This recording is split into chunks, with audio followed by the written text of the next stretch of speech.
Selamat pagi, shalom jemaat sekalian. Pagi ini kita akan membaca satu bagian firman Tuhan dari 1 Petrus pasal 2 ayat 25. Demikian bunyinya. Sebab dahulu kamu sesat seperti domba, tetapi sekarang kamu telah kembali kepada gembala dan pemelihara jiwamu.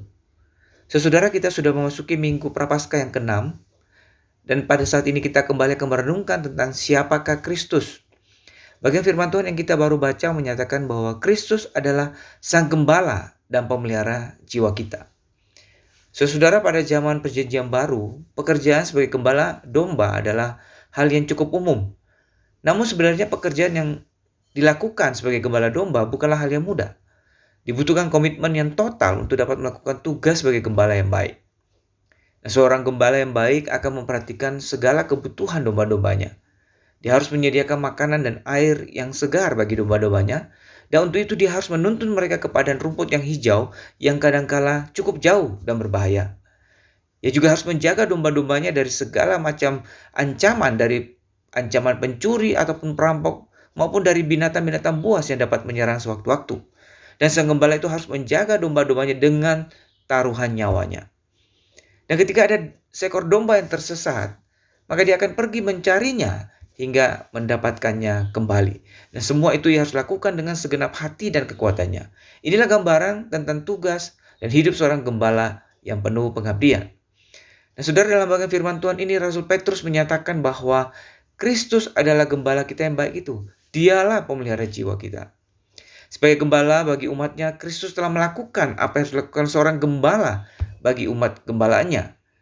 Ia senantiasa memelihara dan menyediakan kebutuhan kita sebagai umatnya. Saudara, kalau kita perhatikan berapa banyak berkat Tuhan yang sudah kita terima hari lepas hari, tahun lepas tahun. Bahkan sebagian di antaranya mungkin kita tidak sadari atau kita lupa syukuri. Sebagai gembala yang baik, Kristus juga sudah menjaga kita dari berbagai ancaman dan mara bahaya. Bukan hanya bahaya secara fisik, tapi terutama bahaya bagi kerohanian kita, bagi iman kita. Dia melindungi kita dari berbagai godaan dan penyesatan yang ada di tengah dunia ini. Saudara, bahkan Kristus memberikan hidupnya untuk menyelamatkan kita umatnya dan membawa kita kembali kepadanya. Karena dahulu kita adalah domba seperti domba yang tersesat, tapi sekarang kita telah ditemukan kembali. Dibawa oleh sang gembala yang baik itu untuk boleh hidup di dalam pemeliharanya. Saudara, kita bersyukur karena Kristus adalah gembala kita, sang pemelihara jiwa kita. Karena dia adalah gembala kita, maka kita tahu masa depan kita ada di tangan dia.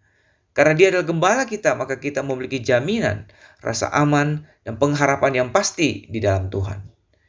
Kiranya di minggu-minggu Prapaskah ini, kita terus mengingat bahwa Kristus adalah gembala kita yang baik, pemelihara jiwa kita. Dan kita bersyukur atas setiap kebaikan Tuhan dalam hidup kita, dan mengimani setiap firman yang Tuhan telah nyatakan kepada kita. Amin.